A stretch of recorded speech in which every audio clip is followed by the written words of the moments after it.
News 28 मराठीमध्ये आपले स्वागत आहे। आजच्या मोठ्या बातम्यांबद्दल बोलूया। आदिवासी पाड्यांसाठी आरोग्याची नवी वाट, देवाभाऊ रुग्णसेवा अंतर्गत 6 रुग्णवाहिकांचे मुख्यमंत्री देवेंद्र फडणवीस यांच्या हस्ते लोकार्पण। महाराष्ट्रातील आदिवासी बहुल व दुर्गम भागांमध्ये आरोग्यसेवा अधिक सक्षम करण्याच्या उद्देशाने आज वर्षा निवासस्थान मुंबई येथे महत्त्वपूर्ण उपक्रम राबविण्यात आला। भाजपा गटनेते आमदार प्रवीण दरेकर आणि स्व. लीलाराम जांगीट चॅरिटेबल ट्रस्ट यांच्या संयुक्त विद्यमाने 6 रुग्णवाहिकांचे लोकार्पण मुख्यमंत्री देवेंद्र फडणवीस यांच्या हस्ते संपन्न झाले। या रुग्णवाहिका राज्यातील दुर्गम व आदिवासी पाड्यांमध्ये कार्यरत राहून आरोग्य सुविधा पोहोचविण्यासाठी मोलाची भूमिका बजावणार आहेत। या उपक्रमांतर्गत एकूण 6 संस्थांना रुग्णवाहिका सुपूर्द करण्यात आल्या। 1.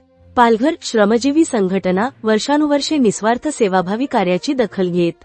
2. नंदुरबार शांताई ट्रस्ट। 3.